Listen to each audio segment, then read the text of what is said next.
Good evening, ladies and gentlemen. We're very fortunate this evening for our first guest speaker of the academic year, Dr. Woden Teachout. Dr. Teachout is professor of graduate studies in the master's program at the Union Institutes and University. She holds a PhD in the history of American civilization from Harvard University and has taught at Harvard, Goddard, and Middlebury colleges, among others. She is the author of Capture the Flag, A Political History of American Patriotism, and her new book, Slow Democracy, which will be published in the fall of 2012 by Chelsea Green Press. Capture the Flag has been acclaimed by the Wall Street Journal, the Boston Globe, and the Washington Times. The Wall Street Post called it a lively portrait of the mutable and multiple meanings of our most cherished and contested national emblem. One of our local filmmakers, Ken Burns, described it as a penetrating history, and James Patterson praised its, quote, fine eye and narrative skill. On behalf of the Landmark community, thank you for being here tonight. Everyone, please put your hands together for Dr. Woden Teachout.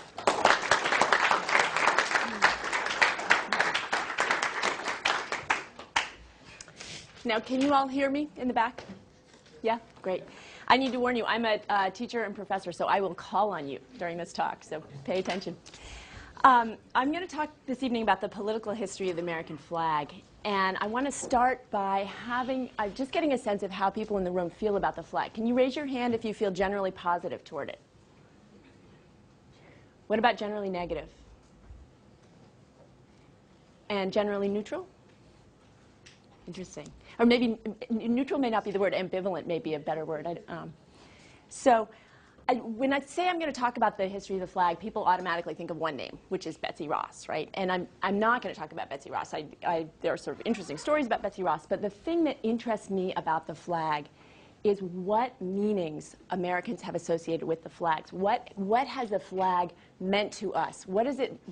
How has it been used to show both the hopes and the dreams and the fears or the sense of alarm that people have felt about being an American? So that's what I mean, what I'm talking about when I say the political history. And it's a very important question. It is not just an academic question, because the flag has factored so strongly in different elections, as you know.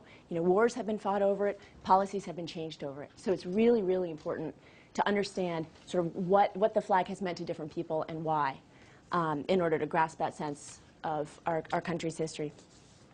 So I want to start with an image of a flag and have you do a free association. Tell me some words, images, songs. What comes to mind when you see that image? Patriotism. Patriotism. Power and corruption of freedom. Power and corruption of freedom. Yeah. Star-Spangled Banner. Star-Spangled Banner. War. War. Hope. Hope. Sacrifice. Sacrifice. Yeah. Did you have your hand up? Me? Yeah. No. Okay. I'll call on you anyway. What word or idea comes to mind? I just walked it out in the question. Okay. All right. Okay. Yeah. Destruction of nations. Destruction of nations. Diversity. Diversity. Yeah. The colonies and states. The colonies and states. Yeah. Yeah. Raising a flag on Iwo Jima. Well, in fact, I'm going to show that image. Yeah. Yeah. Freedom. Freedom. Yeah. Yeah. Consumerism. Consumerism. Our economy. Our economy. Yeah. My dad. Your dad. Very personal. Yeah. Yeah. The Olympics. The Olympics. Yeah. Yeah. When most people look at the flag or think about the flag, they talk about it as having fixed meanings. And I've had people come to me and say, well, so what does the flag really mean? And what I'm going to talk about tonight is how the flag has all these different multiple meanings. It's powerful not in spite of the fact that it has these multiple meanings, but it's powerful because it has these multiple meanings. And so what I'm going to do is I'm going to walk you through a brief history of the American flag and how it's been used politically, and you're going to be able to see how each of these meanings developed out of specific events.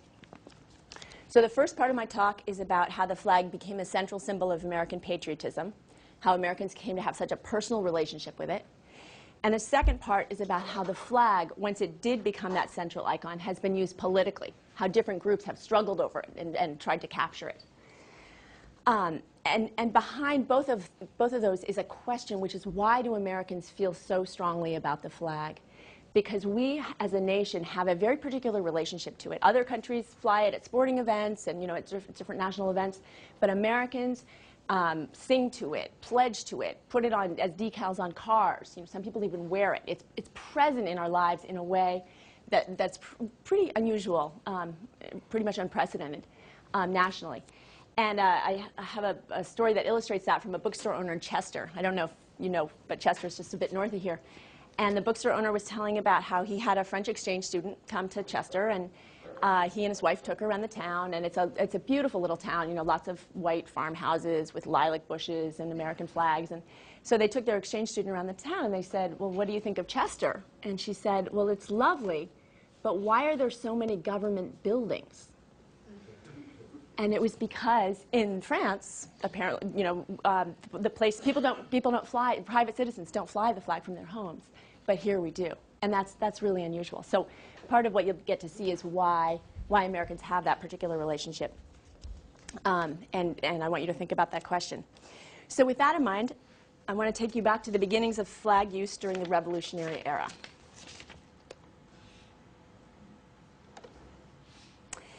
So, interestingly, the flag did not start out as an important symbol.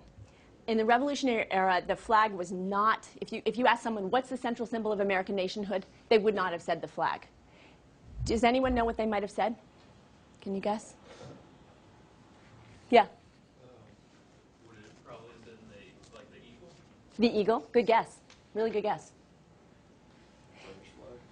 British flags, certainly before the Revolution. During the Revolution was the goddess of liberty. What can you tell me? This is a painting called The Goddess of Liberty Feeding the Eagle by a painter named Samuel Waldo. What do you notice in that? The eagle, absolutely. The American flag, where is it? It's behind her in the clouds, right? If you look, the central symbol is very clearly this goddess of liberty, and the flag is in the background. She's got a cap, and you can see the cap and the wand up there holding up the flag. And those were both symbols of emancipation. Roman slaves, when they were freed by a touch of that wand, and then a cap was put on their head. She's crushing it's a little hard to see, but she's crushing the chains of tyranny under her feet there. She's got a laurel wreath. She's feeding the eagle. And then there's the American flag, really in the margins. And if you went out on the streets of a revolutionary city, you would not see a flag in the streets. You would see it in one place, which was the waterfront. The flags in the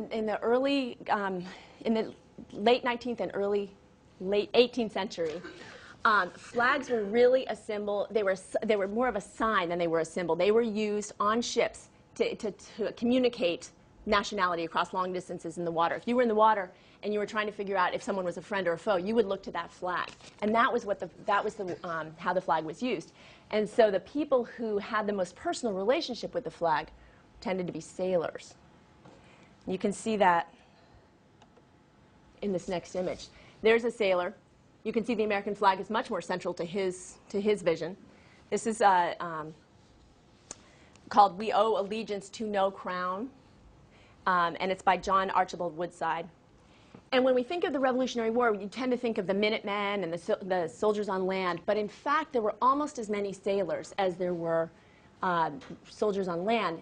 But they functioned differently. The sailors would serve not in an official navy, but in private ships. And they would go, if you were a young man, or very, very occasionally a young woman in disguise, but mostly young men, would go down to the harbor and they would sign on to a ship, and the ship would be a private ship, and it would go out and it would sail, and it would try and find British ships full of supplies and capture them. And so that would serve the war effort by hobbling the British, but it would also provide booty and allow the young sailors to make their fortune. And so sailors began to have this very particular relationship with the flag. it's really challenging to figure out what the flag meant to those sailors. And for the historian, it's a particular challenge because a lot of the sailors were not literate. Many of them were, but they didn't not all, and they didn't necessarily leave a lot of written records. So we have two kinds of clues to help us figure that out. One is this flag, which is called the prisoner's flag. And we don't know who made it. We do know that it was that whoever they were a prisoner in a British prison. They'd been captured off of one of these privateers, and they made it out of the red is from an officer's greatcoat. They cut the rectangle, and then they probably bought those strips of white silk at the gate of the prison because prisoners were allowed to do that. And it was an important enough symbol to this particular person to actually sit down and sew it themselves. Yeah. It looks like there are, so I counted, it looks like there are 13 stars. I think that's symbolizing the 13 founding states. 13 colonies, absolutely. Yes. And you'll notice they're not in a relationship, in a particularly sort of structured relationship. The stars could be put in, for a long time the stars, there was no official arrangement of the stars, and they could be put in whatever order the sewer made. So this is one of the clues we have about what the flag might have meant to the sailors. People cared about it enough that they bothered to make it in a British prison. The second clue is that we have several diaries by prisoners, and they wrote about having ceremonies around the flag, and they would have, and one of them described having everybody gather in the courtyard on the 4th of July, and then having them all say, huzzah, huzzah, huzzah, together, and then break into 13 groups, and each of those groups say huzzah as a symbol of the 13 colonies making that nation. And we also know, here's what one sailor wrote about patriotism, and we can assume that this was something about what he thought about the flag. He said, "I hope that our long wished-for prize is at hand, a prize that is preferable to any other earthly enjoyment. I hope our days of trouble are nearly at an end, and after we have borne them with a spirit of manly fortitude, we shall be returned to a free country, to enjoy our just rights and privileges for which we have been so long contending. This will make ample satisfaction for all our sufferings." And so you can hear there, we can't know what the flag meant to these people, but we can sort of hear some of these concerns. He's talking about a free country. He's talking about just rights and privileges. These are the words of someone who feels a part of his government and who cares about it enough to actually sit down and sew that flag. So the historical record gets a lot firmer when you get to the 1840s.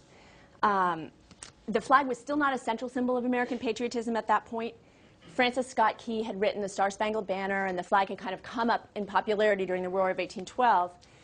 But in general, if you look at paintings of the era, the flag is still in the margins. It's not really central. This changed with immigration. This is a caricature of Irish immigrants. It's done by a famous cartoonist named Thomas Nast. And in the 1840s, these Irish and also Germans were coming to the United States in huge quantities. They were leaving Ireland. They were coming on these boats. They would get off in these port cities like Philadelphia and New York and Boston. And they created their own cultures. They would have their own schools. They were, many of them were Catholic, and as opposed to the Protestants who had been born in this country. And so they created almost their own little cities within these larger American cities. And in response, some of the native-born Americans created what they called the Nativist Party, and it was an anti-immigrant party.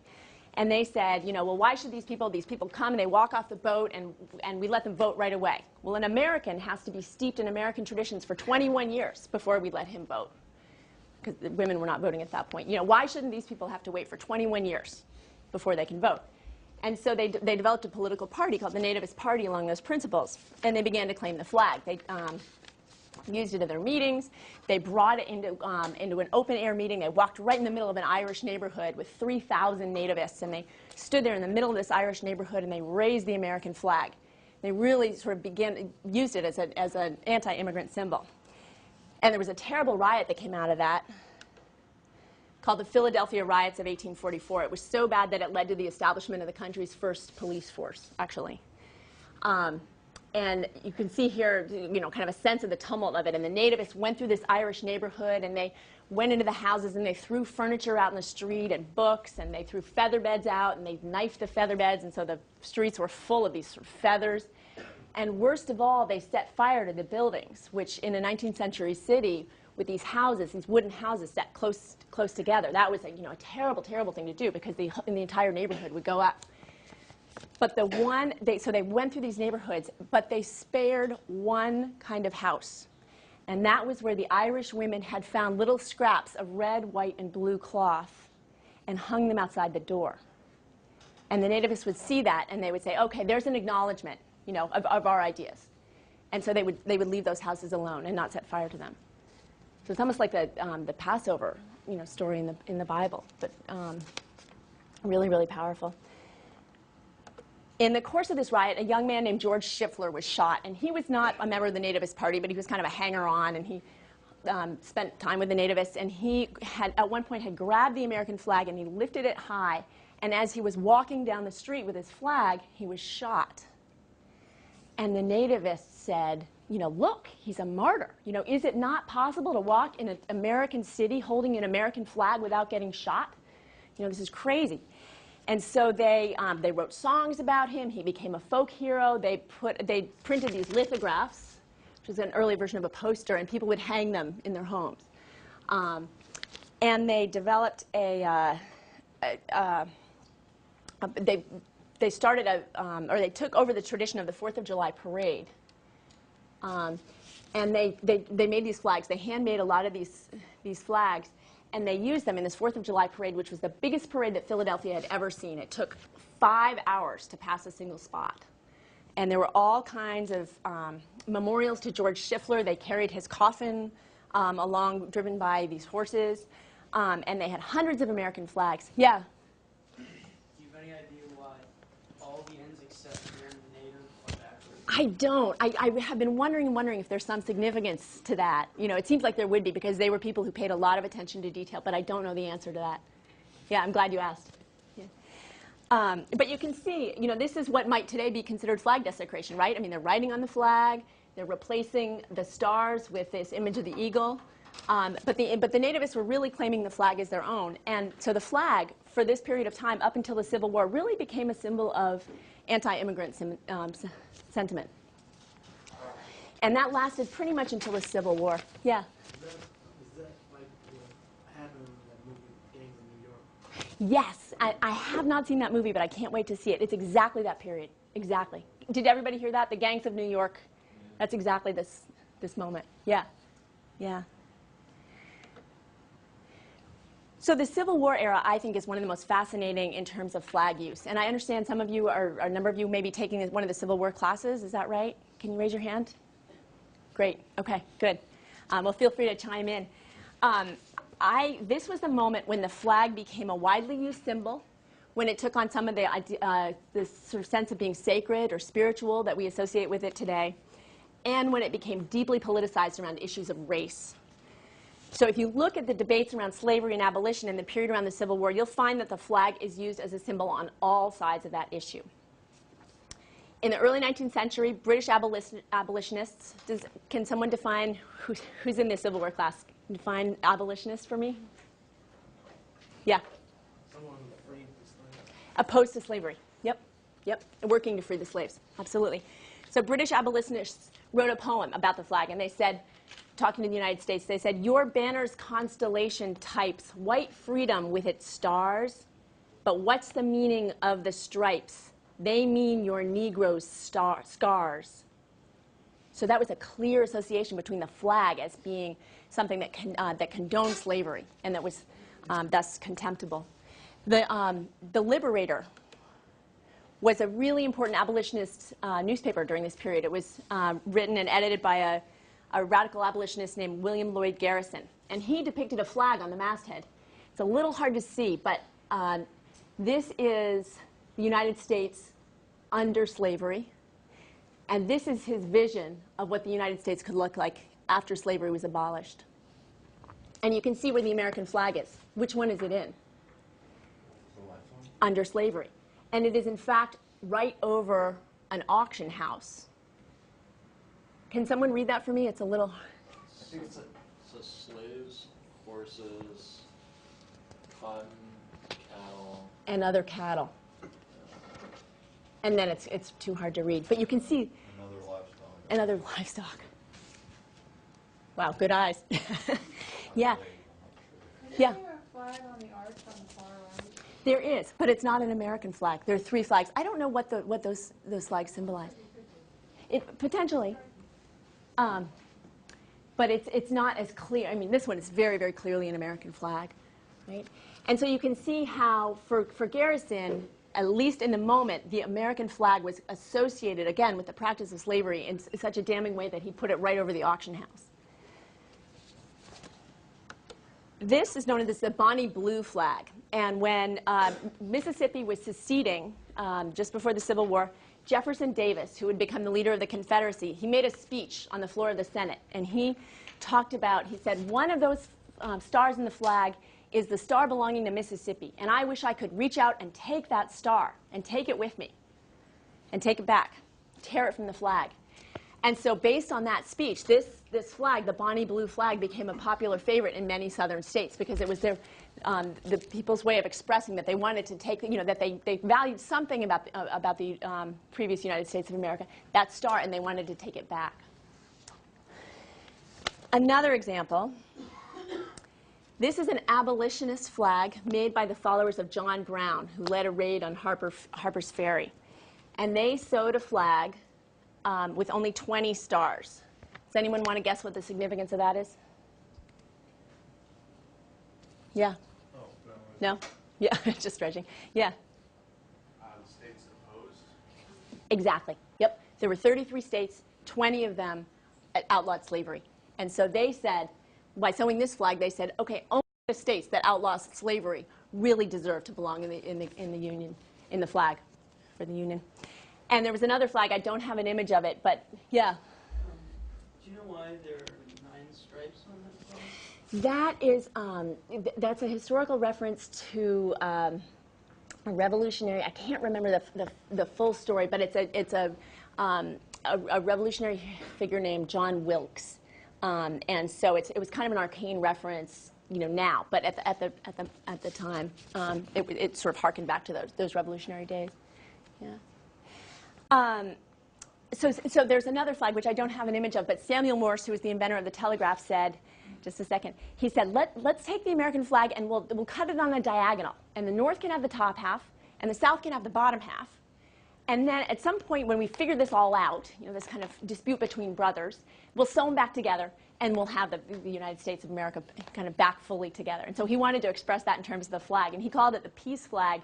But when people flew that in Massachusetts, which was very clearly in favor of this, a Union state, the people who flew it got tarred and feathered. So that was not a successful strategy for them. Yeah. You said John Wilkes. Yeah. Oh no, John. Oh goodness. I can't remember, but I will look it up. But yeah, the John Wilkes Booth is the yeah. Wait, that's Yeah. No. I'm getting my names mixed up. But it was a British figure who played a sort of an important part in the ideology of the colonists. So the flag was this very, very complicated symbol during the Civil War because it was supposed to symbolize the whole nation, but it was also at the same time a symbol of the military power of the North. When the Confederate troops attacked the Fort Sumter, flags were just everywhere in the North.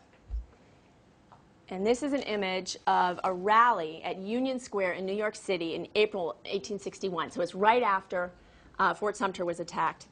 And you can see all the flags in people's hands and people wearing them in their hats. It's a little hard to see, but if you look closely, you can see that.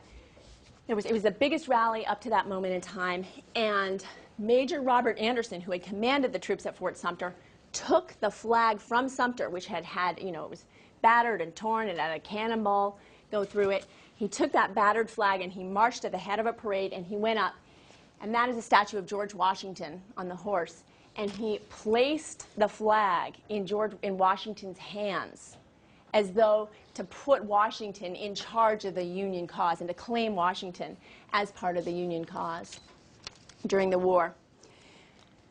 There were all kinds of flag ceremonies around the troops. This image shows an image of a flag bearer. You can see a flag in the distance as well. women of a town, when the men were departing as soldiers, women in a town would often sew handmade flags for them to carry. And there was a lot of emotion around those ceremonies.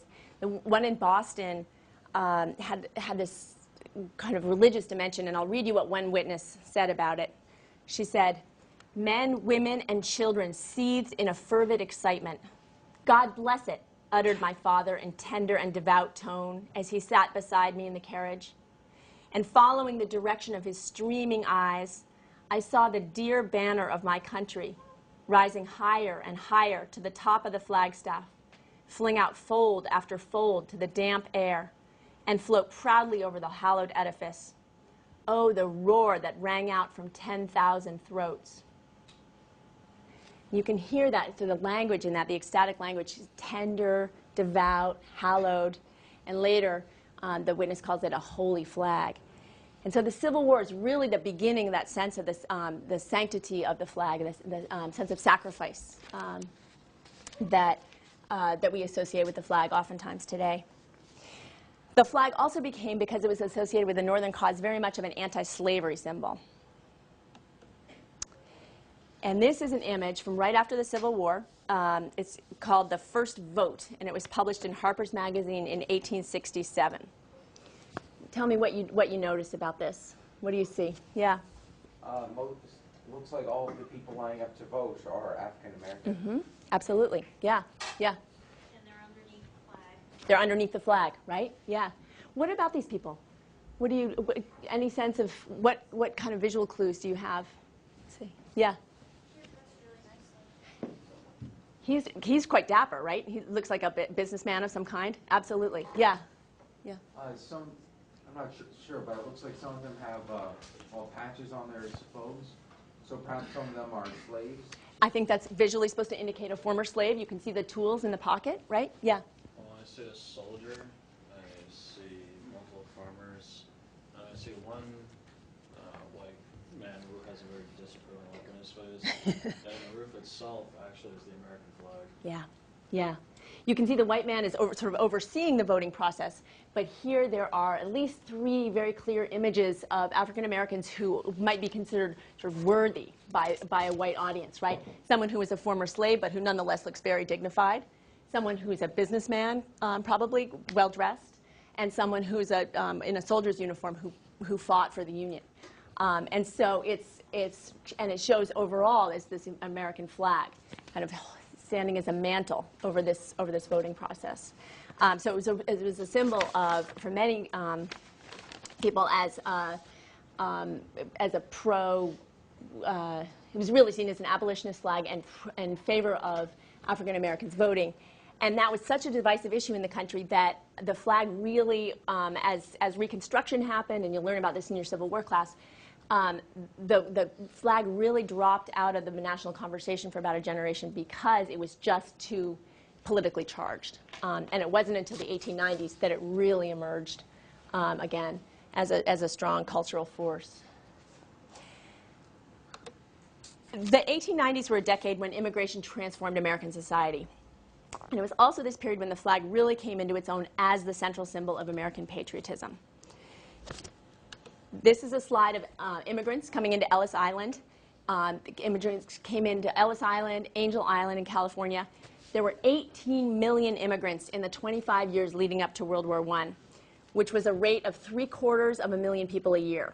And if you think that the population was about 92 million, they're adding over 1% of the population in immigrants every year. So it's a really significant increase. And a lot of these immigrants were consolidated in the cities, so even more powerful. Did you have a question? Or no? Yeah. And by World War I, 75% of the populations of New York, Boston, and Chicago were either immigrants or children of immigrants. So the immigration was just a massive, massive cultural factor. These people came in, like those ahead of them, the Irish and the Germans in the 1840s, they came in with different languages, different religions, different ways of speaking. Many of them were very, very poor. And a group of native-born Americans got deeply concerned about this. These were people like the Daughters of the American Revolution, which was a group that was formed during this time, the Sons of the American Revolution, the Grand Army of the Republic, which was former Civil War soldiers. And these people sort of got together and they said, you know, look, there's so many immigrants coming in, they're going to change American society unless we set out to Americanize them. And so they decided to use the flag as one of the central symbols, kind of a cultural centerpiece. So this is an image of the Pledge of Allegiance, which was said on Flag Day. And both the Pledge of Allegiance and Flag Day were cultural institutions that came in the 1890s. They were not said before that, certainly not from revolutionary times. And you started to see the Star-Spangled Banner was sung much more frequently, and it became kind of the de facto national anthem. It didn't officially become the national anthem until much later, but it was sung a lot during this period. And by the end of the 1890s, the flag became absolutely pervasive. It became seen on people, not only in government buildings, on schools, on businesses, but also in private homes, including those in Chester. And so, of course, it became used in politics. And I think that the presidential election of 1896 was the moment when the modern dynamics of the flag began. The flag was pervasive everywhere. It was an extremely powerful emotional symbol, and it was used in electoral politics in the way that we see it used today. And in fact, this is the moment of the first flag pin, which now people can't seem to appear on television without. So this is a poster for William McKinley, who was the Republican candidate in the presidential election of 1896. And he had two tenets of his campaign. The first was what he called sound money, which was the gold standard. It tended to favor bankers instead of farmers. You can see that in the gold coin there. And the second was the American flag. And his campaign manager said, well, you know, we know there's already a flag day in June, an official flag day in June, but let's hold another flag day, a McKinley flag day, on the Saturday before the election. And so the campaign manager organized people all across the country, and they set up these massive parades.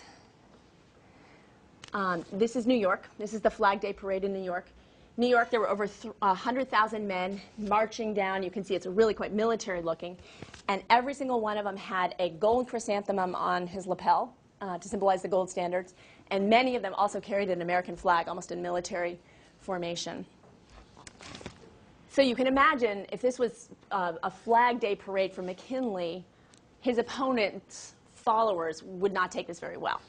And they did not. They were William Jennings Bryan was the Democrat and populist candidate, and his followers began to attack these flags. This is what political flags looked like in the late 19th century. It was not the American, you know, now you would just see a flag without decoration, but at that point, the candidates would stamp or they would have their images stamped on the flag. I'm not sure exactly what process he used, but essentially stamped, and all kinds of writing about their program. And so the followers of William Jennings Bryan began to attack these flags. They would go under them and they would pull them down. They would sometimes take them and throw them in the fire. They went into McKinley headquarters and they took all the flags and they stomped on them with muddy boots. And when the press began to report these things, it reported them as Bryan's followers hating not just McKinley flags, but hating the flag in general. And so it was an instance where by McKinley sort of claimed the flag, Bryan's followers destroyed the McKinley flags, but they were seen as becoming anti-flag. And so McKinley was able to claim it even more strongly. That was a key moment of change. Up until now, I've talked about how the flag is developing meaning. And in the second part of the talk, I'm going to show the flag as a symbol that's full of meaning, but that's pulled back and forth between different kinds of groups. This, because of how powerful the flag became in the 20th century, all kinds of groups invoked it. This is a slide that shows a strike in Lawrence, Massachusetts in 1912. And you can see the police officers have guns. These are troops. And the strikers have American flags. This is particularly significant because many of the strikers were connected with the industrial workers of the world. Has anyone heard of them? Yeah. What do you know about them? Well, first of all, there actually are some chapters still surviving There are? in the country, and they organize based on industry and like using things like consensus, process Yes, and they, Anarchists. absolutely. They saw the primary divisions in the world as not being between sort of Germans versus Americans versus French, not being based on national allegiances, but exactly based on the relationships of industry. So it would be based on workers versus owners. And they, in fact, a lot of them eschewed the political system. They said, this isn't getting us anywhere. We're going to strike instead, use the economy. And in fact, one of the people who's associated with them, Emma Goldman, wrote a pamphlet entitled Patriotism, a Menace to Liberty. So these were not people who would naturally gravitate toward the flag. But the flag was so powerful at this particular moment that they knew it was a really good way to communicate with the rest of the country. Yeah? Did you have something? No, okay. So during World War I, the flag was used as a pro-war symbol. It became very clearly a pro-war symbol. This is President Woodrow Wilson. And even before the U.S. went into the war, there was all kinds of discussion, was the U.S. going to go into the war, wasn't it? And there was a series of preparedness parades that were held even before the U.S. was officially in the war. But there would be all kinds of marches and drills and very military-looking parades and a lot of flags waving. The flag was also used for pro-war propaganda. This poster is called Wake Up America. What do you see? What do you notice about this? Yeah. A sleeping woman, right? So America is symbolized by a woman, kind of as like the goddess of liberty, right? But she's asleep. Other thoughts? Yeah. The mountains in the background probably alluding to the war going on in Europe, First World War, the Great War, as it was called at the time. The Great War, exactly. You can see there's mountains. It looks quite, quite menacing in general. And then right at the very top, there's a hint of blue sky, right? So there is this possibility that she might wake up. Yeah. I also noticed that her dress is very much, her entire outfit is modeled like the American flag. Yes. Yes, absolutely. Yeah. Well, Wake Up America. Wake Up America. Yeah. Yeah. And it's interesting because the Statue of Liberty, you have the idea of the goddess of liberty, and then there's the Statue of Liberty, and you'll notice that America is often symbolized by this figure of a young woman.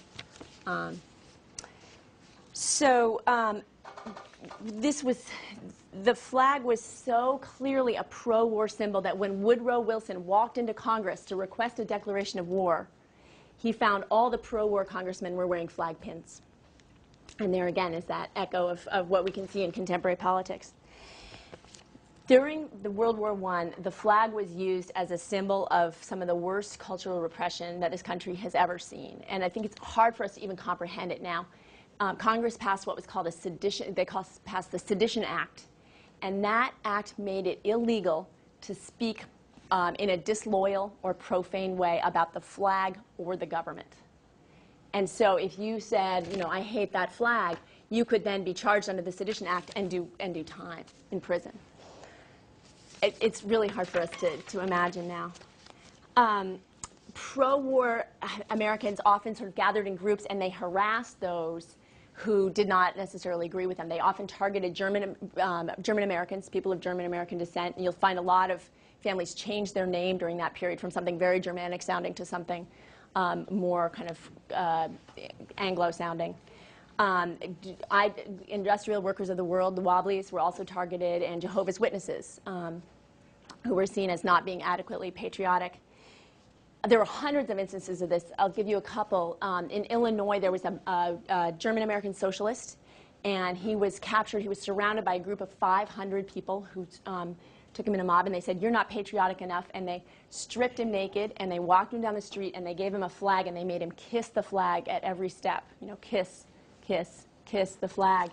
And the police came in and rescued him, and they put him in jail to protect him, but then the crowd got in and took him out and lynched him for not being patriotic enough.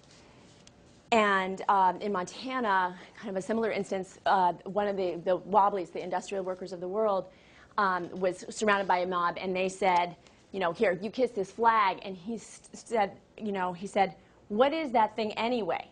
Nothing but a piece of cotton with a little paint on it and some other marks in the corner there. I will not kiss that thing. It might be covered with microbes." And the crowd tried to lynch him, but the police got in. In this instance, they were able to save him. But he was charged under the Sedition Act, and he was forced to do 10 to 20 years hard labor for those words. And in fact, the judge who did the sentencing said, you know, this is crazy. I should not have to sentence him to this time, but according to the Sedition Act, I absolutely have to. And so it was a time of incredible repression, and the American flag was the symbol of that. And so you can see why people felt so strongly about it on both sides. The flag also became, oh, there's the flag pin. The flag also became one of the 7 symbols of the Ku Klux Klan during this era. And you know, we often think of the Klan as being associated with the Confederate flag, but actually in this era it was the American flag. The flag was one of their sacred symbols. They would take it to their monthly corn roasts, and they would have it themselves photographed. When they had the photographs of themselves in their official regalia, they would put the American flag in the background.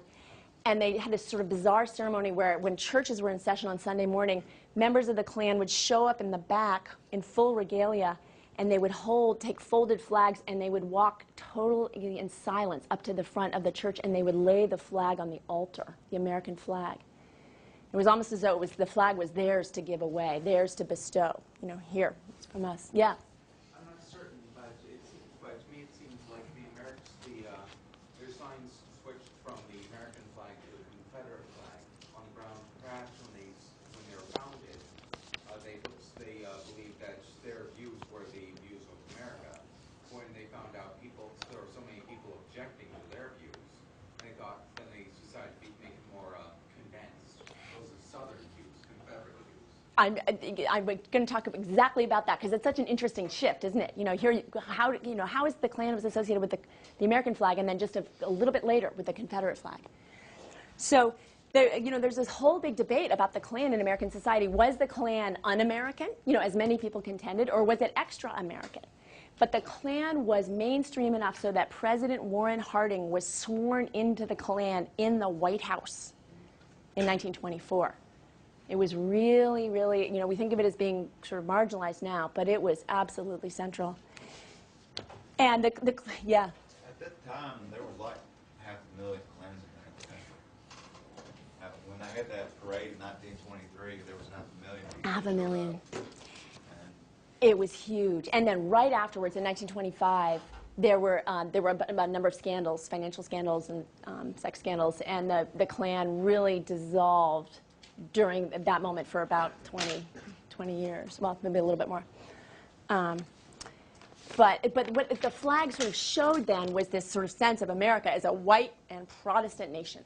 It was a certain kind of vision of America, and the flag represented that. Iwo Jima. You mentioned Iwo Jima. World War II was a very different war than World War I. But again, the flag became this very powerful symbol. And here's this very famous image. And I want to talk about it, but I want you to tell me about it. I was asked recently why this image is so powerful, why it endures so much. And I'm curious, what do you think? Yeah? I think it might be a symbol of America's endurance. America's endurance. Yeah, yeah.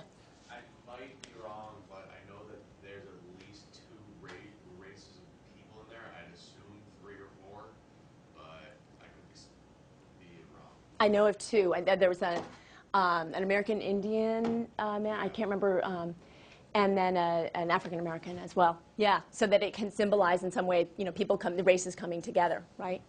Yeah. Other ideas about why it's such a powerful image? Yeah.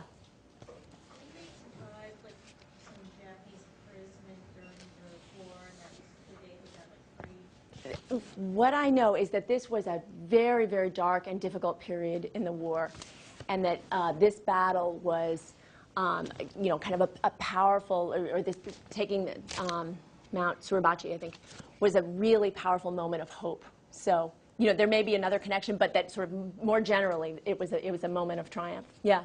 I thought this was where they fought for 3 months straight, and then they finally took the hill. Yeah. And they said that they needed to put the flag back up, not just for them, but because it was the signal ships to come closer to shore. And so, and as this picture was being taken, more mortar fire started coming down and went right back into it. There's a really interesting story about how this photograph was taken. The Marines took the mountain in the morning, and they got a photograph of it, but it was a much smaller flag, and so they went back down. And then in the afternoon, this photographer, Joe Rosenthal, said, well, let's go back up, and let's take a bigger flag this time. And so he did. And so this was taken with that larger flag, and it's clearly kind of a larger-than-life vision, isn't it? So that, there was some kind of media savvy already in there. Yeah? There's just a sidebar, like, there was only one of them out of the whole bunch of them that ended up dying naturally. I knew that several of them were killed in combat, but I didn't know that one was died naturally. Yeah. I also thought there was controversy because I guess this wasn't like the original picture. That's exactly what I was talking about. Yeah. It wasn't just that it wasn't the original flag that was put up, but that it wasn't like they did it after, like long after the battle, and that this wasn't taken because the original claim was that it was taken like an hour after the battle, like right as they got up there. But then there was another country that said no, it was taken like a couple days after by like 3 or 4 different guys. And my understanding is it was taken that afternoon, but very much as a media thing. And visually, what do you notice about it? Yeah. I think one of the appeals is at the top of a mountain, which is like the extreme. That's victory. That's reaching the top, and it's Sarabachi, which puts that all to it.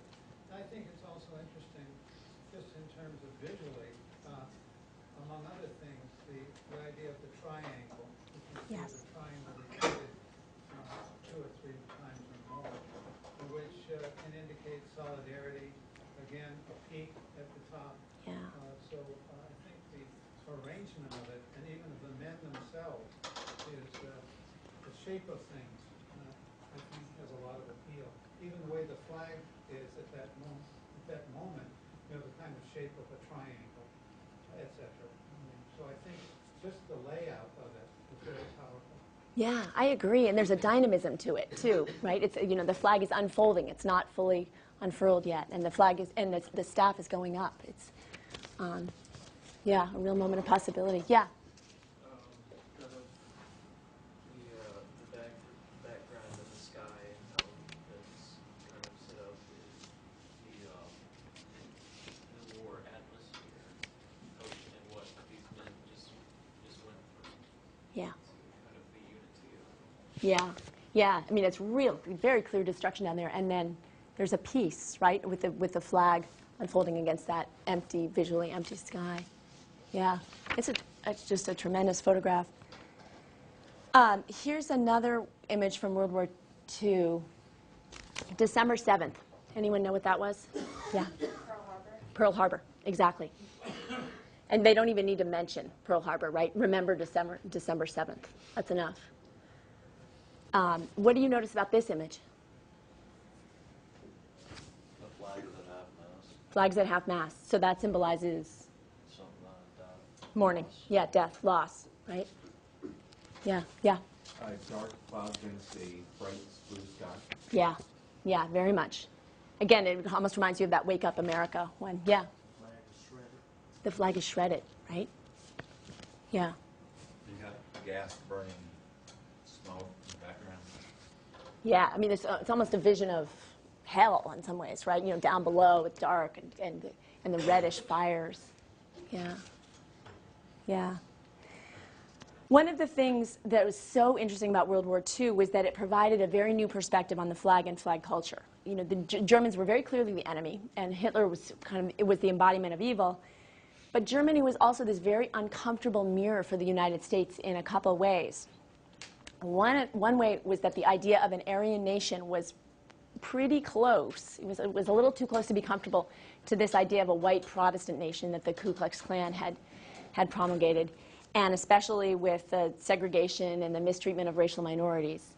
That began to feel very, very uncomfortable.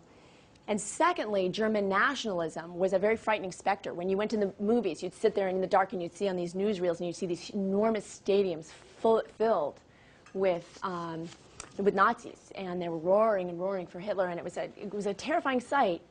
But American nationalism looked awfully similar, especially the Pledge of Allegiance. This was the way that, that students said the Pledge of Allegiance in American schools up till 1942. And in 42, FDR changed it to hand over heart. But you can see why that would look way too much like Nazi Germany. Yeah? But back in the day, like in this picture, was that still representing racism or like hatred towards anything different? Or is that actually just something they didn't think twice about? Our equivalent of us putting our hand over our chest. Good question. Back at that moment, what did that gesture symbolize? And it was a Roman salute was the basis for it. But certainly by this point, Americans could see, these newsreels of Nazi Germany, and they could see the Heil Hitler. And so looking at that, maybe it hadn't meant that much to them in 1935, but in 1942, that looks too much like. So this is the way that Americans said, many students said the Pledge of Allegiance up until 1941. Yeah? Yeah, you in the back. Did you have? No? Okay, yeah. The sidebar on the allegiance, in Germany you had to swear allegiance to Adolf Hitler, not to the flag. Not to the flag. So, yep. So there certainly are differences, yeah.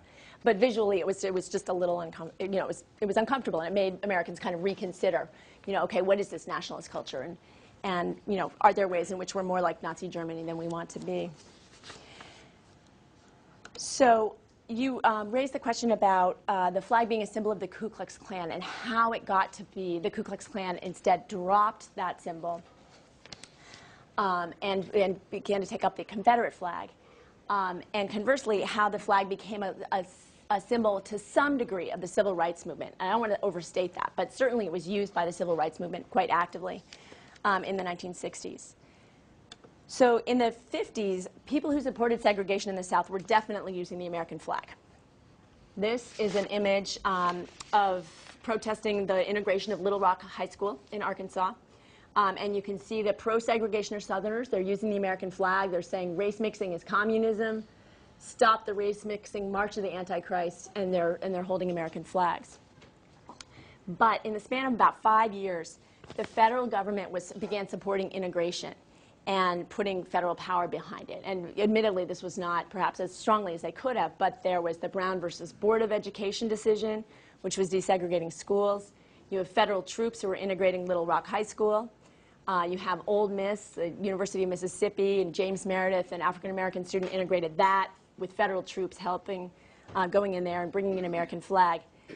So as the federal government began to support integration, the segregationists began distancing themselves from it. And they started they stopped using the American flag as a symbol. Instead, they used the Confederate flag, and they pretty much exclusively by about 1960. And in fact, the head of the White Citizens Council, which was kind of an uptown version of the Klan, told a reporter, "This is not the United States. This is Sunflower County, Mississippi." And so he was really distancing himself from the United States, as someone suggested up there. And as the segregationists turned to the Confederate flag, it kind of left the American flag open as an empty symbol and as an available symbol. And so the civil rights movement began to claim it. Does anyone know who this is? Yeah. Is that Marshall Thurgood or no? Medgar Evers. Good guess, though. Medgar Evers. And he was the leader of, he was a World War II veteran, and he was an organizer for the NAACP, the National Association for the Advancement of Colored People. And he was the head of the NAACP in Jackson, Mississippi in the spring of 1963. And there was all kinds of civil rights activity during that period. And in Jackson, the students had organized boycotts of local businesses that were mistreating black customers or keeping them out. And so Medgar Evers watched, and he was giving assistance, and he noticed that from January to May of that year, when the students would go downtown with their placards and they would stand outside these businesses, the police officers would simply take the placards away. And Medgar Evers, being a World War II vet, said, well, I wonder what would happen if we used American flags. Would they take those away? And so these high school students in Jackson said, you know, they came to Medgar Evers and they said, well, we want to march. You know, here these college students are doing stuff. We want to do stuff too. And so Medgar Evers said, okay, well, here's my opportunity to find out about the American flag. And so he organized a march. It was on the last day of school of that spring, and the kids went to school, and they got out, and they met in this church. It was called the Farish Street Church, and it was very well located because there was kind of a white section of town and a black section of town. The church was right across the railroad tracks, and you kind of turned a corner, and you can go right into the white downtown district. And so these 600 high school students and middle school students, and there were a couple even elementary school students, showed up at the Farish Street Church. Medgar Evers gave them a workshop in nonviolent resistance, and the minister passed the collection plate around to get so they could put knives or anything that could possibly be construed as a weapon. And he handed each of them an American flag, 600 of these flags. And the students walked out of the doors of the church, and they started singing freedom songs, and they were walking 2 by 2, and they turned the corner, and they looked down at the downtown district, and they saw police officers absolutely everywhere. There were the officers that were wearing the blue helmets for, let me get it right, blue helmets of the city police, the brown helmets of the state troopers. There were sheriff's deputies, there were paddy wagons, and then there were these garbage trucks that the police had brought in order to cart the students away because they knew that this was going on. And so the students didn't know what to do, and they just marched right into the line of police officers holding their flags. And the officers kind of tried to grab the flags away, and the guy at the head of the march was 17, and he held on to his flag, and the officers took him and they shoved him to the ground, and they grabbed all these flags from the students, and these flags ended up all over the ground. And the students were carted away in these paddy wagons, and Medgar Evers, who had fought in World War II, said, this is just like Nazi Germany. And at the end, when everyone had cleared out, there were these flags on the ground, and they were this very, very powerful symbol of these young black students who had claimed, you know, the possibility inherent in the American flag. They claimed American citizenship by holding that flag. And the fact that the flag was on the ground suggested what had happened to American ideals, you know, as the police officers had taken them away. So it was this very, very powerful symbol for the civil rights movement. And after that moment, you start to see it used quite a bit. Martin Luther King Jr., when he gave his I Have a Dream speech, he's right in front of the American flag. If you see images of that, you'll see the American flag there. This was a march from Selma to Montgomery, and you can see how actively the protesters are using the flags there. And it was used in these voting posters. Right here, it's even, you know, it's really foregrounding. And so the flag was claimed very strategically by the civil rights movement. And I want to emphasize the word strategically because many African Americans did not feel patriotic at all, or you know, had very strong negative feelings toward the American flag. But as a way to communicate with white America, it was a very, very effective tool. So part of that same decade, and just a little bit after, was the turbulence of the Vietnam era. And this is a march from 1966. Tell me if you think it's a pro-war march or an anti-war march, and how you know. Yeah? Well, it looks more to me as an anti-war march. How so? Well, the first example I saw was the man holding a sign that says, "Support our boys, bring them down." There's a giveaway. Yeah, absolutely. In the war, we don't want to fight anymore. We don't want to lose anyone else. Yes. We want to come home. Very much, and that you've seen that message echoed contemporarily. Yeah. There's also the sign about big firms get rich, GI. Possibly DIE, right? Yeah. Yeah. Yeah. Yeah. What's the other flag that has symbol stars? What is that flag? Does anyone know? Viet Cong flag. Yep. And so that was, so it not only were the anti-war protesters using the American flags, but many of them were using were carrying the Viet Cong flag, which was the flag of the enemy. And that politically proves, and you see that at other marches too, and politically that proved a very poor choice in terms of anti-war movement. But you know, that was, people were trying to show solidarity with the Viet Cong.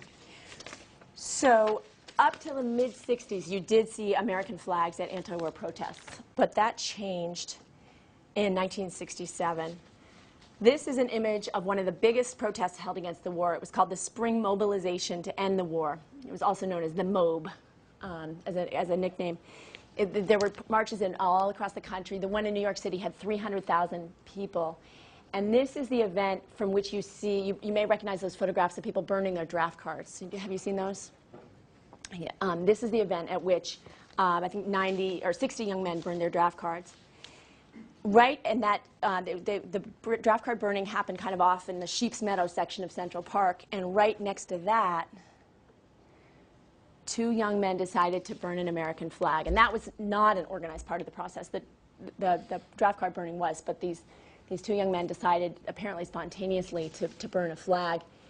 And witnesses at that point said that the crowd just didn't know how to react. You know, here was they understood about the draft card. That made sense, but here was this symbol. The American flag, and it was being burned, and people felt very, some people were cheering, some people felt very, very uncomfortable. But it proved a very powerful moment because this photograph appeared on the front page and in the beginnings of newspapers all across the country. And Americans saw it, and they called their congressmen in unprecedented numbers and said, we need a flag desecration law now. Because people shouldn't be able to do this. And it really changed the sort of the dynamics of the pro-war and the anti-war movements, so that the flag was it was no longer accessible to the anti-war people. It was very much seen as a pro-war symbol.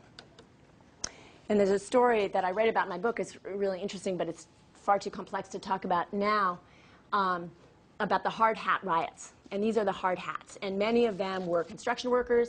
A lot of them had either served in the service, maybe they had sons who were overseas.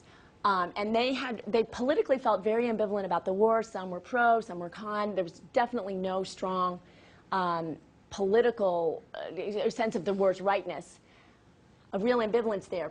But when those 2 young men burned the flag, they began to really, that proved like a very, very powerful cultural event. And they claimed the flag, and with it, the flag became really associated with, so they then claimed the pro-war stance because they were opposed to the anti-war protesters. So you can see how the flag, once it was established in the 1890s, it became the object of this big game of tug-of-war. You have groups like the Wobblies, radical groups, and then these conservative groups like the Daughters of the American Revolution. They're each claiming the flag. You've got the Ku Klux Klan, you've got the Civil Rights Movement, and you've got pro-war and anti-war groups. I'm not going to spend too much time talking about the flag in our own era. We can certainly talk about that at the end in a question and answer. But obviously one of the most profound influences was September 11th. We all know this photograph. There was a huge outpouring of flags. Does anyone come from New York City? Do you remember, I mean, what do you remember? About 9/11 and specifically about flags and the response to 9/11.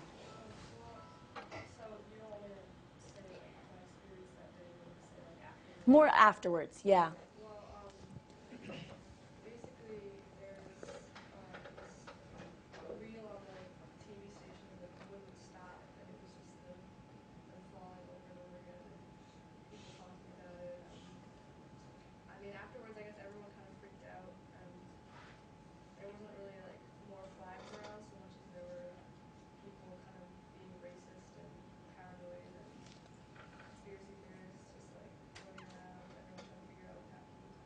Mm-hmm.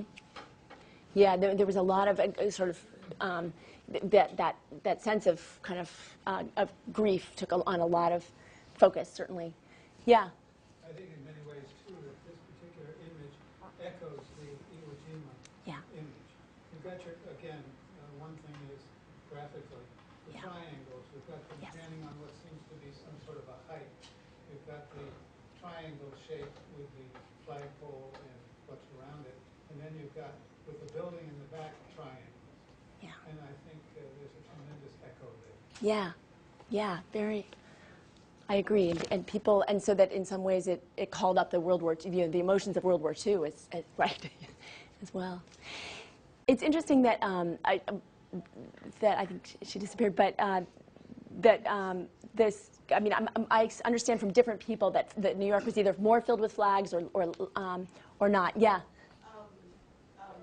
I'm from DC, and I actually agree with what she said, that I didn't notice more flags, but I did see a lot of more. Just now. Yeah. Oh, like, interesting. I just started noticing that. Oh, interesting. Yeah. Everywhere, but like not so much in large cities, but in smaller. But in smaller towns. That is interesting, and I think there is a cultural difference in relationship to the flag. I went to this flag dealer. National Flag Dealers came and asked me to talk, and I sat next to a gentleman who was in charge of distributing flags in New York City, and he said he actually ran out of flags in the first 24 hours, and it was 2 more weeks before he could get any. And so his sense is that people were buying the flag who had never bought it before, but that's interesting to get multiple perspectives. But I think one of the things, I mean, you've definitely alluded to, the flag has these multiple meanings. Where one of them is grief and this sense of needing to rise above to the occasion, and another is this nationalistic sort of sense of, okay, well, who's to blame here, right? And the flag really took that on really quite quickly. It became a symbol of kind of the Bush administration and the sort of incipient, the imminent invasion of Iraq. Yeah. I'm not certain, but I think that somewhat of a more positive view on of this picture on the American flag might be giving the image of although we may be different, we all stand together for our country. We'll be willing to help each other when chips are down and times get rough. Yeah. I mean, one of the things I think is interesting about this image is that these are working class people, right? They're firefighters, and they're, in the other instance, it was soldiers, and that, and so in some level, there's this kind of sense of possibility here, that here are 3 people working together, and America isn't the country of the corporate, whatever it was in that, but it belongs to people like the firefighters as well. The thing that was really profound, I think, to so many people was how the flag became so quickly a politicized symbol. Especially September 11th was in 2001, and then over 2002 and into 2003. And I remember going to a rally and having people look at the American flag and say, well, whose side are you on? Because even if you were at an anti-war rally with an American flag, people saw that as an absolute contradiction in terms. But the anti-war movement was also smarter in many ways than it had been during Vietnam in terms of using the flag as a way to communicate. And so you saw symbols like this as well, the peace decal using the American flag. And in the period since then, we've seen the flag used. This is from the immigration rallies in D.C. And then, of course, at the political conventions. Here's, just about a week ago. And there's Obama with his flag pin. And as you may remember, Obama had who remembers the discussion of the flag pin in the last election? Anybody remember? There was a lot of, Obama had, a lot of politicians had put on flag pins right after 9/11. And Obama at some point took his off. And a reporter during the campaign said, well, what is this? Is this a fashion statement? Have you decided to take off the American flag? And Obama kind of launched into this whole explanation saying, I just don't see the flag as being necessarily associated with patriotism. I'd rather see my patriotism in practice than through the symbol. And the reporters pounced on it. And so it seemed to, Obama not wearing the flag pin seemed to sort of symbolize some of these questions that people had about, like, was he really American? Maybe maybe he wasn't born here. Maybe he doesn't have the birth certificate. He's got the funny name. Maybe he's a Muslim. And so the flag pin and his lack of wearing the flag pin became political for him in a way that it wasn't for Hillary Clinton, say. And so the flag pin, there he is, just the other night, and he's wearing his flag pin. It's become a symbol that that politicians can't afford to be without. Yeah. Personally, I think looking toward Obama's viewpoint on the flag pin, I think I could go both ways. It's important to both show your patriotism for your country by wearing a pin, for example, but it's also important to show it through example. To do things for your country, instead of just supporting, as well as supporting it. And so that the question becomes, here you have the symbolic patriotism and then patriotism through action, and what's the relationship between those two? I think it's a really interesting question. So the history of the flag is going to go on and on. There are many chapters to be written, and we can talk about it a little bit afterwards. But I want you to take away 2 key points. The first one is that the flag has not always been a central symbol of American patriotism. It gradually moved toward the center from the Revolution to the 1890s, as Americans began to turn to it as an increasingly powerful symbol. And I would suggest to you that as the flag has become a more central part of our political culture, the nature of patriotism has changed to become more ritualized, more wordless in some ways, and less about this articulation of these ideals. Second point I want to leave you with is that the flag has been a very contested symbol. It's been pulled back and forth between these different political groups and social movements. Its meanings have not been fixed, and they never will be fixed, and it is always going to be open to new interpretations. Thank you.